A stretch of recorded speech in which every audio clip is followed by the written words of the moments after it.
এবার আমরা বিভিন্ন ফাইল সম্পর্কে একটু ধারণা নিলাম, কিন্তু আমাদের আরো অনেক ডিফল্ট ফাইল আছে। হ্যাঁ, যেরকম থিমের মধ্যে অনেকগুলা দেখতেছেন, ওগুলো আসলে কোথায় পাবো? এখানে থিম ডেভেলপমেন্টেরই মধ্যে যে থিম ডেভেলপমেন্ট, যেখানে ক্লিক করছি এখানে নিচে আসলেই দেখতে পাবেন, এই যে দেখেন style.css, rtl.css, কোনটা কি কাজ এখানে একটু লেখা আছে ডিসক্রিপশন অনুযায়ী। হ্যাঁ, আমরা যখন থিম ডেভেলপমেন্ট করব তখন পার্ট বাই পার্ট কোন ফাইল থেকে কিভাবে কাজ করতেছে সব দেখবো, ঠিক আছে, কিন্তু আপনারা এগুলা একটু সুন্দর মতো পড়বেন, এই জিনিসগুলো যে কোনটা কি কাজ করবে। হ্যাঁ, একটু জাস্ট পড়ে নেবেন। আরটিএল মানে হচ্ছে রাইট টু লেফট, মানে হচ্ছে অ্যারাবিয়ান ল্যাঙ্গুয়েজ গুলার জন্য আমরা এটা ইউজ করতে হবে এই ফাইলটা। মানে কি, তাদের লেখাগুলা ডান দিক থেকে বাম দিক দিয়ে আসে, এই জন্য ঠিক আছে এই ফাইল ইউজ করতে হবে, কারণ ওদের ওয়েবসাইট গুলাতে তো আমাদের এটা সাপোর্ট লাগবে। তো এরকম প্রত্যেকটা ফাইলেরই আলাদা আলাদা কাজ করে। যেরকম সিঙ্গেল ডট পিএসপি, সিঙ্গেল মানে কি, আমরা যখন রিড মোডে ক্লিক করি না কোনো একটা ব্লগ বা কোনো একটা কিছুতে, রিড মোডে ক্লিক করলে যে ভিতরে একটা ঢুকে, ওইটা ওই পেজ পাওয়ানোর জন্য আমাদের সিঙ্গেল ডট পিএসপি ফাইল লাগবে। তো এইরকম প্রত্যেকটা পেজ ডট পিএসপি, যেরকম এক একটা পেজ বানায় ওগুলো সব এই ফাইল থেকে পাই, পেজ ডট পিএসপি। ক্যাটাগরি, এক একটা ক্যাটাগরি ডট পিএসপি থেকে পাই, ঠিক আছে। এরকম প্রত্যেকটা দেখেন আলাদা আলাদা আছে ফাইলের নাম। তো এগুলো সব আলাদা আলাদা কাজ করবে একটা ফাইল। তো আমরা যখন স্টার্ট করব তখন দেখব। এখন আমরা মোটামুটি কোডেক্স সম্পর্কে একটু আইডিয়া নিতেছি। তো এখনো কোডেক্সের অনেক কিছু বাকি আছে। যেরকম আপনি যদি এখানে সার্চে লেখেন ফাংশন রেফারেন্স, রেখে ইন্টার দেন, দেখেন অনেকগুলো ফাংশন আছে ওয়ার্ডপ্রেসে। কতগুলো একটু দেখেন, এই যে ফাংশন রেফারেন্স ওয়ার্ডপ্রেস কোডেক্স, দেখতেছেন? এটা রাইট বাটনে ক্লিক করেন, দেখেন এবার একটু নিচে আসেন, এই যে দেখেন কতগুলা ফাংশন, দেখছেন? এগুলো সব আমাদের মাথার মধ্যে থাকতে হবে, প্রত্যেকটাই, প্রত্যেকটা লাগবে আমাদের, প্রত্যেকটা ফাংশন আমাদের ইউজ করতে হবে। অনেকগুলো ফাংশন আছে দেখেন, কেবল অর্ধেকই আসে না। এই এখানে শেষ হয়েছে। তো এইগুলো প্রত্যেকটা একটা ফাংশন, হ্যাঁ, প্রত্যেকটা আলাদা আলাদা কাজ করে আলাদা আলাদা ফাংশনের জন্য। এখানে ক্যাটাগরি, ট্যাগ দেখেন, ট্যাক্সোনমি ফাংশন। এখানে post, custom post type, page, attachment, এক বুক অ্যান্ড বুকমার্কের জন্য এগুলো ফাংশন সুন্দর মতো তারা দিয়ে দিয়েছে, পয়েন্ট টু পয়েন্ট, ঠিক আছে। এগুলো আমরা প্রত্যেকটা দেখবো, সমস্যা নেই। টিম ডেভেলপমেন্ট যেহেতু স্টার্ট করে ফেলছি, আমরা এখানে পার্ট বাই পার্ট এগুলো দেখবো। তারপরে যে পেজের জন্য দেখেন, এগুলো পেজ রিলেটেড কাজের জন্য এগুলা লাগবে এই ফাংশনগুলো।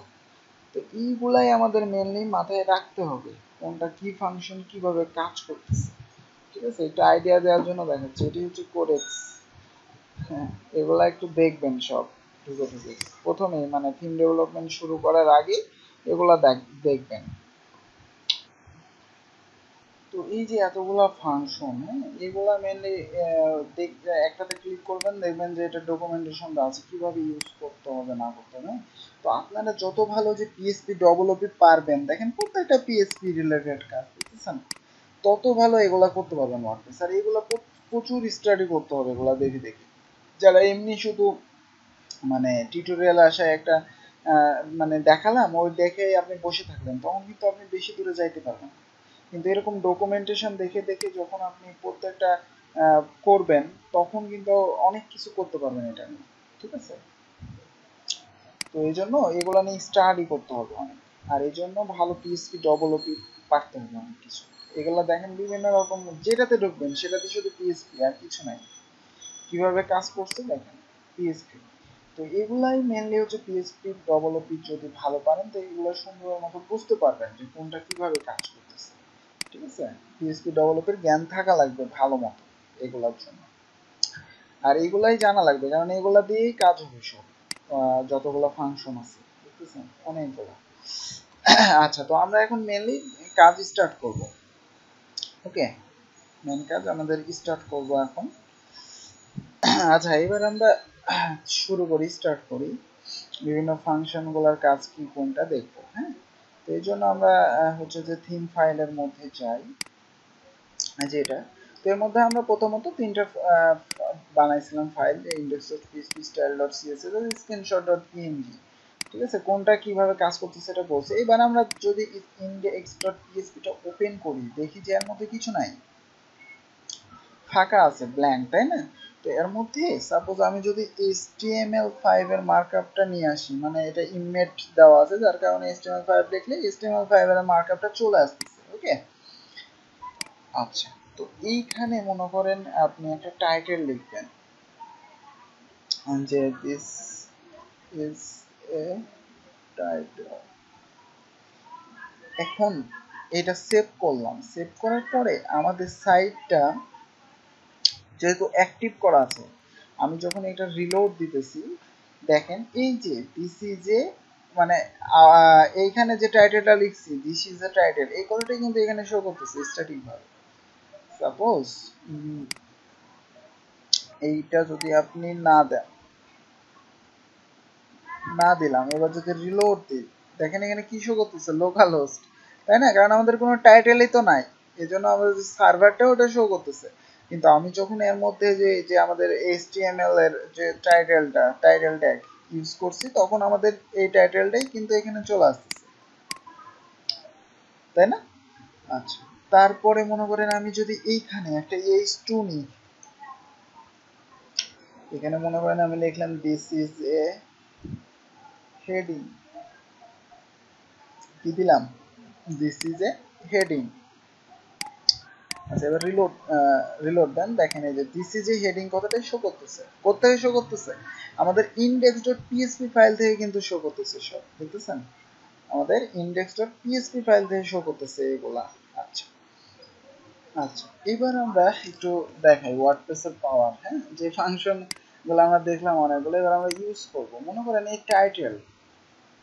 টাইটেলটা আমাদের দিস ইজ এ টাইটেল কথাটা শো করতেছে না সাইটে, এই যে এখানে টাইটেল শো করতেছে।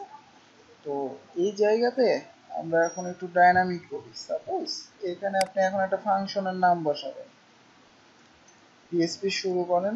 দেখেন প্রত্যেকটা ফাংশন লেখার জন্য আমাকে পিএসপি ইউজ করতে হবে, কারণ এগুলা একটা পিএসপি ফাংশন ওয়ার্ডপ্রেস এর, কিন্তু পিএসপি দিয়ে লিখতে হবে এগুলা।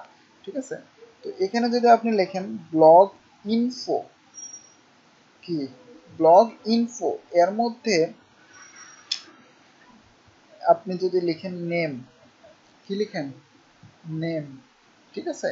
আর এটাকে অবশ্যই ইকো করতে হবে, শো করানোর জন্য কি করতে হবে, ইকো করতে হয়, আমরা জানি, তাই না? এবার যদি আপনি এখানে রিলোড দেন, দেখেন এখানে কি শো করতেছে, নিউ থিম কথাটা শো করতেছে। এটা এখন কোত্থেকে আসলো, এই যে আমরা যে সেটিং থেকে জেনারেলে যাই না, এই যে দেখেন নিউ থিম, এইখানে আপনি সাইট টাইটেলে যা দিবেন এখন অটোমেটিক্যালি এখানে শো করবে, বুঝতেছেন? তো ডাইনামিক হচ্ছে, সাপোজ এখানে চেঞ্জ করেন, মনে করেন দিলেন হচ্ছে ফার্স্ট থিম, দেখি চেঞ্জ হয় কিনা। এবার এখানে সেভ চেঞ্জ দেন, এবার এখানে রিলোড দেন, দেখেন ফার্স্ট থিম। ঠিক আছে, বুঝতে পারছি?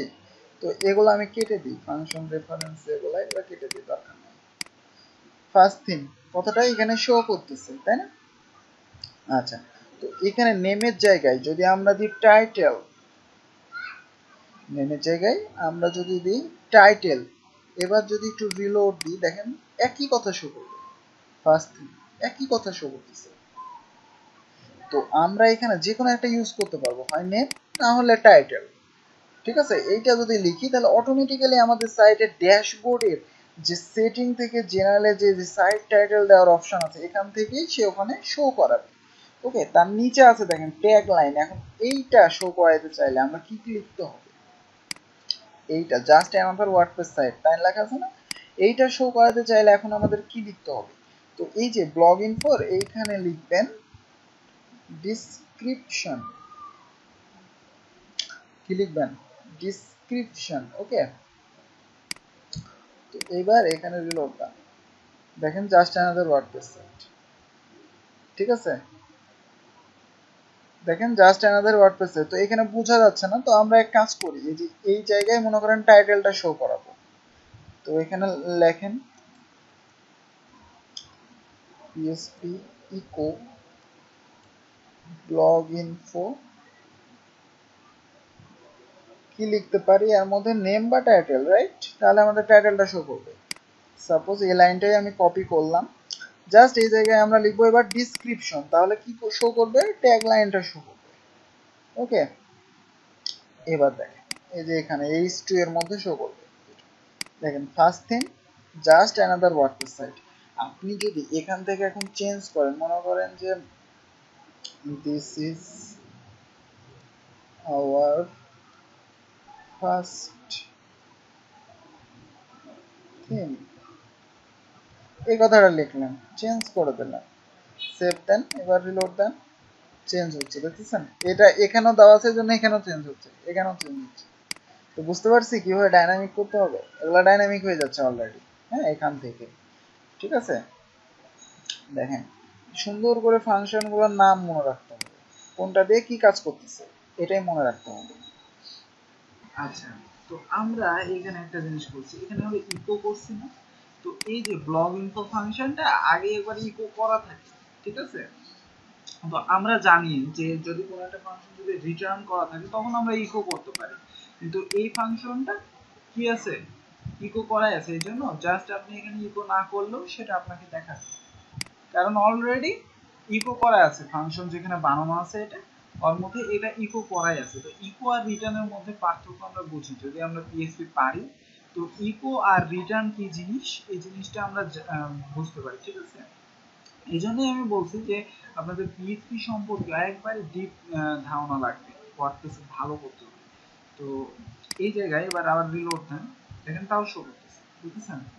আমি যখন এখানে ইকো দিচ্ছিলাম তখন ডবল ইকো হয়ে যাচ্ছে, তারপরও প্রভাব ফেলতেছিল না, কিন্তু অনেক জায়গায় মানে এটার ইফেক্ট ফেলে, তো এগুলোতে মেইনলি ইকো ইউজ করার দরকার নাই।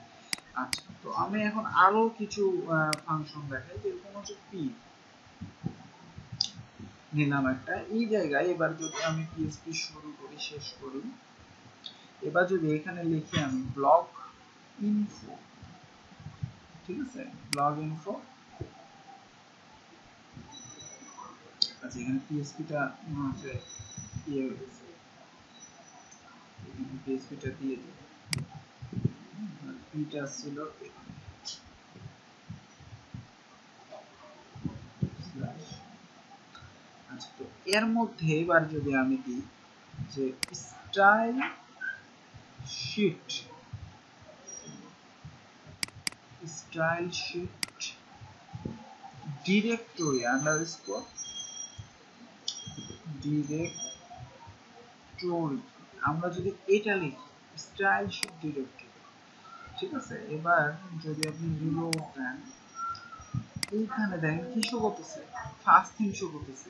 তো আমাদের কি এটা আসলে শো করা উচিত ছিল, মানে আমরা কি এটা চাইছি? এটা চাইছি, কারণ হচ্ছে এই যে আমরা এখানে বানান ভুল করছি,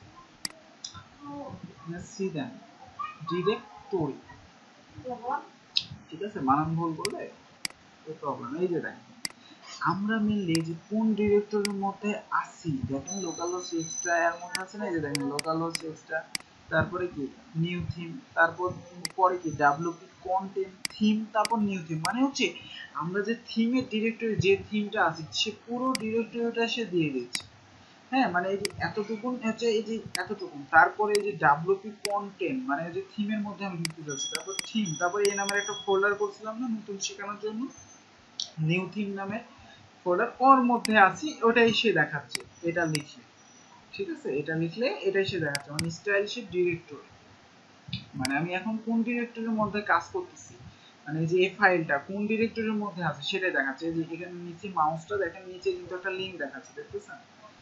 একবারে এই ফাইলটার লিংক সে এখানে সেটা শো করাইতে পারে। আচ্ছা, এবার আমরা দেখি আরো অন্যান্য সব ফাংশন। সাপোজ আমি নিচে আবার একটা পি নিই, এবার আপনি যদি এখানে লিখেন যে হোম আন্ডারস্কোর ইউআর, কি লিখেন, হোম ইউআর, ওকে। এবার দেখেন যে কোনো কিছু শো করে কিনা, এই যে এটার নিচে কিছু শো করে, কারণ হচ্ছে এই ফাংশনটা, এই ফাংশনটাকে আমাকে ইকো করতে হবে, এটা রিটার্ন করা আছে, আমাদের ইকো করতে হবে, এর আগের গুলা কি ছিল, ইকো করা ছিল, যার কারণে কিছু করতে হয়নি। যে ব্লগ ইনফোর মধ্যে যতগুলা দেখবেন এগুলা কোনোটাই ইকো করতে হবে না, ঠিক আছে, কারণ এগুলো ইকো করাই থাকে। আর এবার দেখেন এই ফাংশনটা রিটার্ন করা আছে, এবার আমাদের ইকো করতে হবে কষ্ট করে, ঠিক আছে। এবার আমাদের যদি রিলোড দেন, এই যে দেখেন হোম ইউআরএল মানে এই যে এই ইউআরএলটা শো করতেছে, ঠিক আছে, উপরের এই ইউআরএলটাই এখানে শো করতেছে। তারপরেও যদি জেনারেলে যান, এইখানে দেখেন এই যে ওয়েবসাইট অ্যাড্রেস দেখতেছেন, এই ইউআরএলটা ওখানে শো করতেছে। এখন আপনি যদি এখানে হোম ইউআরএল এর জায়গায় এখানে লিখেন সাইট ইউআরএল, কি সাইট ইউআরএল, দেখবেন এবার সেম একই জিনিস শো করতেছে। কারণ এই যে সাইট ইউআরএল মানে হচ্ছে এটা, হোম ইউআরএল মানে হচ্ছে এটা, একই জিনিস, ঠিক আছে, সাইট ইউআরএল। কিন্তু হোম ইউআরএল আমাদের চেঞ্জ হবে পরবর্তীতে, দুইটা কিন্তু পার্থক্য আছে, সাইটের একটা ইউআরএল আলাদা, হোমের একটা ইউআরএল আলাদা। যখন আমরা একটা ফ্রন্ট পেজ থেকে, আপনারা দেখছেন যে ফ্রন্ট পেজ থেকে আমরা হোম সেট করি বা বিভিন্ন কিছু সেট করি না, ও তখন হচ্ছে ওই ইউআরএলটা এখানে আসবে হোম ইউআরএল এর মধ্যে। হ্যাঁ, সাইট ইউআরএল মানে হচ্ছে এটা, এটাই আসবে। আচ্ছা, তারপরে আচ্ছা এবার আমরা মোটামুটি অনেকগুলো ফাংশন দেখলাম, কিছু ফাংশন দেখলাম অনেকগুলো। আচ্ছা, এবার এখানে অ্যাপিয়ারেন্স থেকে এখানে দেখেন তো যে মেনুস, তারপরে হেডার, ব্যাকগ্রাউন্ড, এগুলো অপশন আছে। এখন আমরা যে থিমটা করছি এগুলাতে এগুলা ফাংশনালিটি কিছুই করে নাই, যার কারণে এগুলো কোনো অ্যাড নাই। যখন আপনি অন্য একটা থিম অ্যাক্টিভ করবেন তখন দেখবেন ওগুলো আছে, ঠিক আছে। তো ওগুলা কিভাবে অ্যাড করতে হয়, তো আমাদের এখন দেখেন যেটা ইম্পর্টেন্ট ফাইল অনেক, যেগুলা ফাংশনালিটি অ্যাড হবে, এই জন্য আমাদের একটা কি করতে হবে, একটা ফাইল বানাইতে হবে। এইখানে একটা ফাইল বানাতে হবে, নাম হচ্ছে functions.psp, ঠিক আছে, functions.psp ফাইলটার নাম। ওকে, ফাইলটার মেনলি কাজ কি, এই ফাইলটার মধ্যে আমরা যে ফাংশনগুলো অ্যাড করব সেগুলো আমাদের থিমের মধ্যে যতগুলো ফাইল থাকবে সবগুলোর মধ্যে ইনক্লুড হয়ে যাবে অটোমেটিক্যালি, ঠিক আছে। মানে ফাংশনালিটি সবগুলা আমরা এর মধ্যে করব, আমাদের যতগুলা ফাইল আছে, যতগুলা ইয়ে আছে, সবগুলো এর মধ্যে অ্যাড হয়ে যাবে। আচ্ছা, এখানে বডিটা মনে হয় চলে গেছে, বডিটা আমি নিয়ে আসি। আচ্ছা, ওকে, তো এটাকে এবার ওপেন করি। function.php এটা হচ্ছে ডিফল্ট একটা মানে ফাইলের নেম, এই ফাইলের মধ্যে আপনাকে এগুলো লিখতে হবে অ্যাড করার জন্য। ওকে, অন্য কোনো ফাইল বানানো যাবে না, এই নামের ফাইলেই আপনাকে ফাংশনালিটি গুলো এর মধ্যে অ্যাড করতে হবে। আচ্ছা, এবার এর মধ্যে আমরা প্রথমে পিএসপি শুরু করব, শেষ করব। তারপরে এখানে যদি আমি লিখি রেজিস্টার nav মেনু, ঠিক আছে, এটা একটা ফাংশন মেনু রেজিস্টার করার জন্য। দেখেন এইবার আমাদের এইখানে অ্যাপিয়ারেন্স এর মধ্যে মেনু অপশনটা আছে না, এবার একটা রিলোড দেন, মানে আমি ক্লিক করেন, দেখেন এইখানে একটা প্রবলেম আছে, একটা ইরর আছে, 126 নম্বর লাইনে একটা ইরর আছে, ঠিক আছে, মানে আমাদের এই ফাংশনটা লিখতে প্রবলেম হয়েছে। আচ্ছা, মেইনলি এই ফাংশনটাতে দুইটা আর্গুমেন্ট সেট করতে হবে, এই একটা, এই একটা। ওকে, এবার সেভ দেন, সেভ দেওয়ার পরে এবার এখানে আবার একটা রিলোড দেন, দেখেন এবার ইররগুলো আর আসবে না, ঠিক আছে। এবার অ্যাপিয়ারেন্স থেকে দেখেন মেনুস নামের অপশনও চলে আসছে, দেখতেছেন মেনুস নামের অপশন চলে আসছে। এবার মেনুতে ক্লিক করেন, দেখেন মেনু যেগুলো ছিল এরকম অপশন আছে। এইখানে জাস্ট আমাদের দুইটা আর্গুমেন্ট করছি, কিন্তু এর মধ্যে কি হবে, এই লেখা কি, কোনটা কি হবে এখন আমরা সেট করি নাই, জাস্ট সিস্টেমটা মানে স্ট্রাকচারটা ফলো করছি। তো স্ট্রাকচার দেখার জন্য জাস্ট আপনি যদি এইটা লিখে আপনি এখানে গুগলে যদি সার্চ দেন রেজিস্টার nav মেনু, দেখেন এই যে ফাংশন রেফারেন্স কিভাবে কি করতে হয় এগুলো সব এই যে কোডেক্সেই পাবেন, যে কোডেক্স দেখছেন, এই যে দেখেন এই যে রেজিস্টার nav মেনুস কিভাবে ইউজ করতে হয়, এই যে এভাবে ইউজ করতে হয়, ঠিক আছে, দিয়ে দিয়েছে তারা, ঠিক আছে। তো আমরা এভাবে ইউজ করব এটা। আচ্ছা, তো আমরা এখানে একটা মেনু তৈরি করি, জানি যে মেনু কিভাবে তৈরি করতে হবে। সাপোজ মেনু নাম দিয়ে এখানে ক্রিয়েট করি। এটা কাস্টমাইজেশনের পার্ট।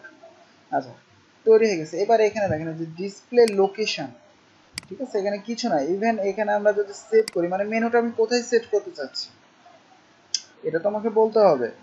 তো আমি যদি এখানে সেভ দিয়ে, এবার দেখেন এখানে সেভ হবে না, দেখতেছেন এখানে টিক চিহ্ন দিতেছি, সেভ হচ্ছে না, হচ্ছে হচ্ছে না। এই জন্যই যেটা করতে হবে, এই যে প্রথম প্যারামিটার একটা আমাকে আইডি সেট করতে হবে। এটা কি করতে হবে, একটা আইডি সেট করতে হবে। তো এখানে মেনলি দেখেন মেনু, এখানে কোনো স্পেস রাখা যাবে না, এই জন্য এখানে হাইফেন ইউজ করছি, ঠিক আছে, স্পেস রাখা যাবে না। আচ্ছা, এবার সেভ দিলাম। সেভ দেওয়ার পরে এটা আবার একটা রিলোড দেবেন। রিলোড দেওয়ার পরে এবার এইখানে আবার একটা টিক চিহ্নতে ক্লিক করে এবার সেভ মেনুতে ক্লিক করেন। লক্ষ্য করেন এবার কিন্তু সেভ হয়েছে, দেখতেছেন, এবারে কিন্তু এখানে সেভ হয়েছে। তো প্রথম প্যারামিটারে আমাকে প্রথমে একটা আইডি সেট করতে হবে, ঠিক আছে। প্রথমে আমরা আইডি দেওয়া জানলাম। এবার আপনারা হয়তো এখানে একটা লেখা থাকে, ঠিক আছে, আমরা কোন মেনুতে সেট করতে যাচ্ছি। এই যে ম্যানেজ লোকেশনে দেখাইছিলাম, এই যে এখানে দেখেন এখানেও ফাঁকা আছে, ফাঁকা। আর এই মেনু আমরা এখনই তৈরি করলাম জাস্ট। তো এখানে যে মেনুটা আনতে চাচ্ছে ওইটা আপনাদের এখানে লিখতে হবে দ্বিতীয় প্যারামিটার। দ্বিতীয় প্যারামিটার সাপোজ এখানে নাম দিলেন মেন মেনু। এখানে আপনি স্পেস দিতে পারবেন, কারণ এটা একটা টেক্সট, এটা লেখা শো করবে জাস্ট, এটা একটা আইডি, ঠিক আছে, এর জন্য এখানে স্পেস দেওয়া যাবে না, আর এটা এমনি জাস্ট টেক্সট। আচ্ছা, মেনু, মেনু, ওকে। এবার এখানে আবার একটা রিলোড দেন, দেখেন এই যে মেনু কতটা শো করতেছে, দেখতেছেন। আপনি এই দ্বিতীয় প্যারামিটারে যা লিখবেন সেটাই কিন্তু শো করবে যে এটা কোন মেনু, হ্যাঁ, টেক্সট জাস্ট। আচ্ছা, তো এখন আমরা যদি এই যে ম্যানেজ লোকেশনে যাই, যাওয়ার পরে যে এখানেও দেখেন মেনু সেট করতেছে, শো করতেছে, দিয়ে এখানে আমরা মেনু সেট করতে পারবো, যেটা আমরা কাস্টমাইজেশনে দেখেছি কিভাবে, তাই না।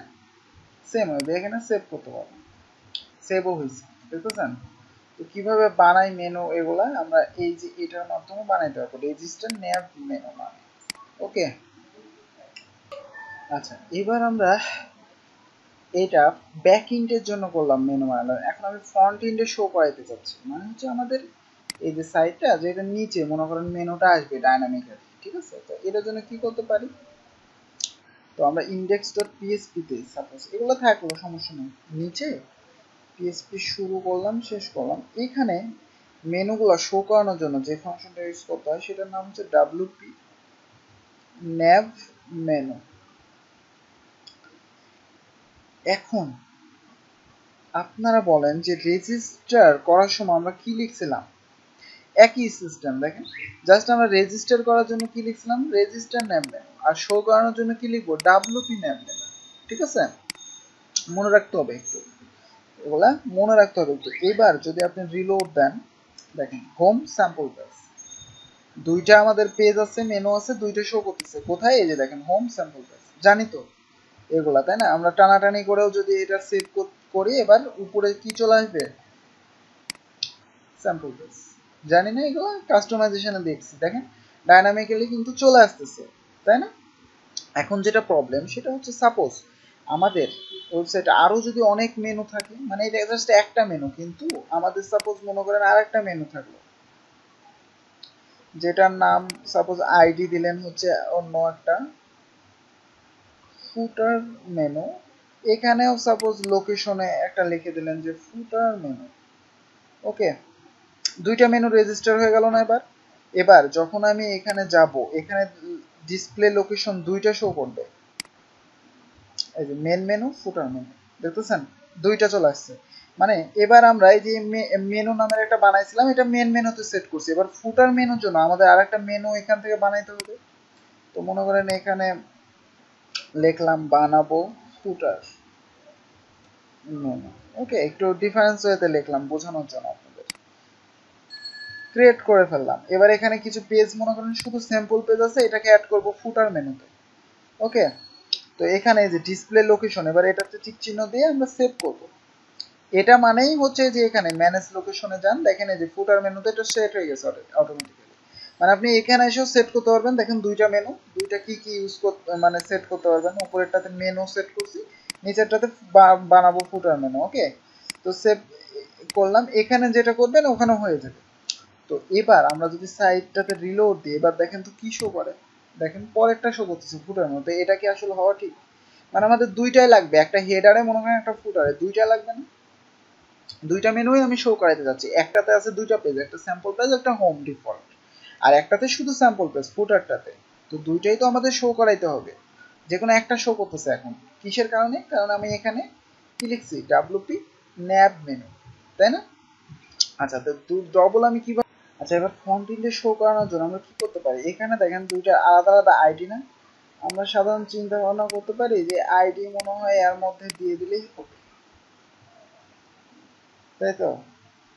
তাহলে মেন মেনুটা শো করবে এখানে। কিন্তু এবার একটু লক্ষ্য করেন, দেখেন তো ফুটার মেনু যে একটা পেজ সেট করছে ওটাই শো করতেছে। কারণ হচ্ছে আপনাকে এই আইডিটা দিতে হবে, ঠিক আছে, আইডি দিয়ে আইডেন্টিফায়ার করবেন, কিন্তু এখানে এভাবে না, এখানে লিখতে হবে অ্যারের ভাবে, অ্যারে, ঠিক আছে, এইভাবে অ্যারে। ওকে, অ্যারের মধ্যে কি হিসেবে আপনাকে অ্যাড করতে হবে? অ্যারে তো আমরা জানি একটা কি থাকে, একটা ভ্যালু থাকে, রাইট? তো অ্যারের কি এর নাম হচ্ছে থিম লোকেশন, থিম লোকেশন। ওকে, থিম লোকেশন। এবার এটার ভ্যালু কি হবে? ওই আইডিটা হবে। কোন আইডিটা? এই যে এখানে যে মেনুটা শো করাইতে যাচ্ছেন, মানে কোন মেনু শো করাইতে যাচ্ছেন, সাপোজ মেন মেনু শো করাইতে যাচ্ছেন, তখন আমরা এই আইডিটা এর মধ্যে দিয়ে দিব। দেখেন পিএসপি কত জানা লাগবে আমাদের, অ্যারে করতে হচ্ছে, ঠিক আছে, অ্যারে করে করতে হবে অনেক। এবার রিলোড দেন, সিনট্যাক্স এরর বলতেছে 14 নম্বর লাইন, সরি এই যে এখানে একটা ইয়া দেন, theme location main menu two, এই যে দেখেন এবার দুইটা শো করতেছে, দেখতেছেন? মানে মেন মেনুটা শো করতেছে। এবার আপনি চাইতেছেন ফুটারটাও শো করতে, মনে করেন হচ্ছে এটার নিচে এখানে হচ্ছে যে লেখা থাকবে পি এর মধ্যে যে ফুটার মেনু, এখানে ফুটার মেনুটা শো করবে। তো এখানে পিএসপি দেন, এবার দিয়ে এখানে কি লিখবেন, ডাব্লুপি ন্যাভ মেনু। ওকে, তারপরে এখানে কি দিতে হবে, অ্যারে আকারে আনতে হবে। তো আমরা এখানে অ্যারে দিলাম, তারপরে এখানে জাস্ট লিখবো থিম লোকেশন, এভাবে লিখতে হবে, বানানে একটা ভুল হলে কিন্তু আসবে না। ওকে, এটা কি, আর ভ্যালু হিসেবে এবার কি দিব, আইডিটা, যে এখানে কি কোনটা শো করাইতে যাচ্ছেন। তো এটা দিয়ে রেজিস্ট্রি করছিলাম এই যে ফুটার মেনু, এই আইডিটা দিয়ে। ওকে, তো ফুটার মেনুটা এখানে দিয়ে দেব, এখানে একটা কমা হবে জাস্ট।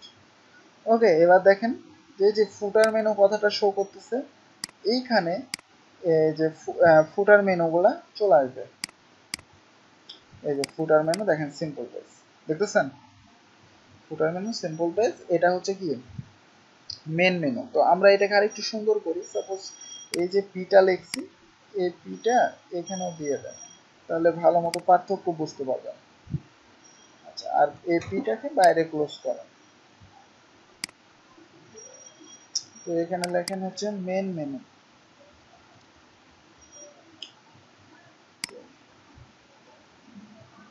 তো এবার আমরা যদি নতুন একটা পেজ বানাই, এখান থেকে নতুন একটা পেজ বানাই, সাপোজ অ্যাবাউট। ওকে, তারপরে সাপোজ বানালেন হচ্ছে টিম, দুইটা অ্যাড করছি না, সাপোজ একটা পেজ মনে করেন মেন মেনুতে অ্যাড করবেন, একটা হচ্ছে ফুটার মেনুতে অ্যাড করবেন। কিভাবে? এই মেনুতে আসেন, এখানে কি আছে, ফুটার মেনু সিলেক্ট হয়ে আছে। তো ফুটার মেনুতে মনে করেন টিম কথাটা নিয়ে আসবেন, টিমে নিয়ে আসেন এখানে। ওকে, টিমটা উপরে রাখেন, সমস্যা নাই, টানে টানে জাস্ট সেভ করেন ফুটার মেনু। এবার আমরা হেডার মেনু কোথা থেকে সিলেক্ট করব, এখান থেকে, যে মেন মেনুটা, এখান থেকে সিলেক্ট, তাহলে এখানে চলে আসবে। এবার আমরা এখানে অ্যাবাউটটা যোগ করব। ওকে, এই যে অ্যাবাউট, এটা কি মেন মেনু, দেখেন লোকেশনটা টিক চিহ্ন হয়ে আছে, সেভ হয়ে আছে। আচ্ছা এবার দেখেন এই যে মেন মেনুতে অ্যাবাউট চলে আসবে এবং ফুটার মেনুতে টিম চলে আসবে। ফুটার মেনুতে টিম, মেন মেনুতে এখানে অ্যাবাউট। 15 নম্বর লাইনে সিনট্যাক্সের উপর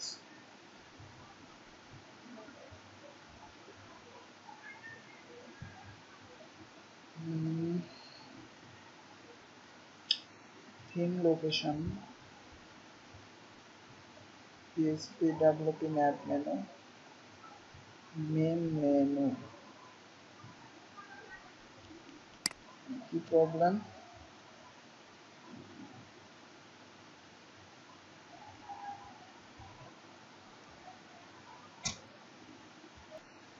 আচ্ছা এখানে যে প্রবলেমটা সেটা হচ্ছে যে পিএসপিটা পি ট্যাগটা আগে উপরে দিয়ে দিয়েছে, ঠিক আছে, এটা হবে লাস্টে এটা, হ্যাঁ এটাই জাস্ট প্রবলেম।